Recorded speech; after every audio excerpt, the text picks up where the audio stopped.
Hi guys, ఇప్పుడైతే మనం కాశీకి ట్రిప్ స్టార్ట్ చేయబోతున్నాము.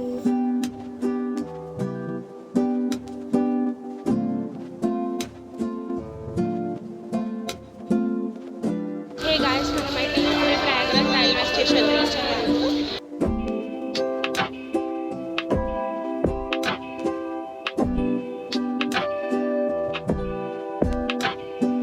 హాయ్ గాయ్స్, ఇప్పుడైతే మనం కాశీకి ట్రిప్ స్టార్ట్ చేయబోతున్నాము. ఇప్పుడే ఇంటి నుంచి బయటకు వెళ్తున్నాము. ఇప్పుడు టైం వచ్చేసి 6:50 అవుతుంది. ఇప్పుడు మనం లింగంపల్లి రైల్వే స్టేషన్కి వెళ్ళి అక్కడి నుంచి కాచిగూడ MMTSలో వెళ్ళి అక్కడ ఉంది మన train. Okay guys, Varanasi plan చేయడం కాదు, శివుడు పిలిస్తే వెళ్ళిపోవాలంతే. ఈ జర్నీ కూడా అలానే స్టార్ట్ అయింది. ప్రయాగ్రాజ్, అయోధ్య అండ్ కాశీ.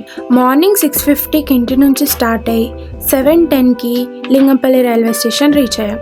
అక్కడ నుంచి MMTSలో కాచిగూడ రైల్వే స్టేషన్ అయితే రీచ్ అయిపోయాం. 10:30కి కాచిగూడలో లక్నో సూపర్ ఫాస్ట్ ఎక్స్ప్రెస్ ఎక్కాము. హైదరాబాద్ నుంచి ప్రయాగ్రాజ్కి 1.5 డే ట్రైన్ జర్నీ ఉంటుంది.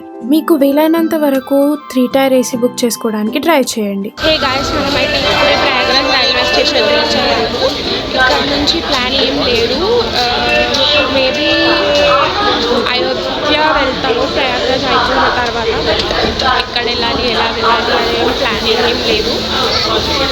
టైం వచ్చేసి ఆఫ్టర్నూన్ 12:40 అవుతుంది.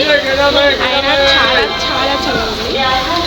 ప్రయాగ్రాజ్లో మేము స్టే ఏం ప్లాన్ చేయలేదు కాబట్టి ఇక్కడే రైల్వే స్టేషన్లో ఉన్న లాకర్ రూమ్స్లో మా లగేజ్ అంతా పెట్టేసి ఒక ఎలక్ట్రిక్ ఆటోని అలహాబాద్ ఫోర్ట్ దగ్గరికి అయితే తీసుకెళ్ళమన్నాం.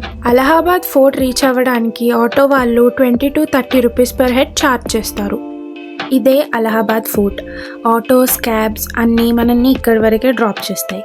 ఇక్కడ నుంచి త్రివేణి సంగంకి వెళ్ళాలంటే మనం బోట్ రైడ్లో వెళ్ళాలి.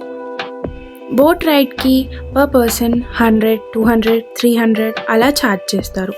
మీరు బార్గెన్ చేసే దాన్ని బట్టి ఉంటుంది. అలా మనకి త్రివేణి సంగమం హిస్టరీ గురించి చెప్తూ సంగమం వరకైతే తీసుకెళ్తారు. చుట్టూ బర్డ్స్ ఎగురుతూ చల్లని గాలితో చాలా బ్యూటిఫుల్గా ఉంటుంది. త్రివేణి సంగమం అయిపోయాక అదే బోట్లో మనల్ని అలహాబాద్ ఫోర్ట్ దగ్గరకైతే తీసుకొస్తారు. ఎంపరర్ అక్బర్ కాలంలో కట్టించిన ఈ ఫోర్ట్లో హిస్టరీతో పాటు స్పిరిచువల్ ఎనర్జీ కూడా ఉంటుంది. అలా అలహాబాద్ ఫోర్ట్ మొత్తం చూస్తూ అందులోని one of the most important Akshayavat అయితే చూసేసాము. అక్షయవట్ రామాయణం టైం నుండి ఉంది అని నమ్ముతారు. ఈ చెట్టు ఇమ్మార్టాలిటీకి సింబల్. అలహాబాద్ ఫోర్ట్ అండ్ అక్షయవట్ చూసుకున్న తర్వాత పక్కనే 150 మీటర్స్ దూరంలో ఉన్న బడే హనుమాన్ టెంపుల్కి అయితే వెళ్ళిపోయాం. బడే హనుమాన్ టెంపుల్ ప్రయాగ్రాజ్లోనే one of the famous temple. ఆ తర్వాత ఇంకో ఆటోలో మేమైతే ఆలోపిదేవి టెంపుల్కి అయితే రీచ్ అయిపోయాం.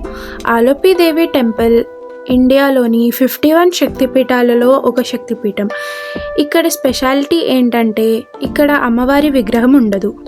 ఓన్లీ ఒక ప్లాట్ఫామ్ని దేవతలాగా భావించి ఇక్కడ పూజలు చేస్తారు.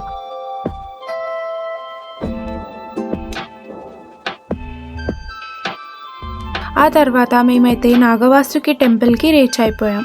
కుంభమేళా టైంలో ఈ టెంపుల్ని స్పెషల్గా కన్సిడర్ చేస్తారు. నాగవాసుకి టెంపుల్ తర్వాత ప్రయాగ్రాజ్ నుంచి మేము అయోధ్యకి 7:30కి బస్ ఎక్కాము.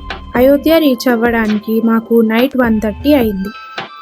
అయోధ్య ఐటనరీ కోసం stay tuned and do subscribe to my channel and make sure you hit the bell icon.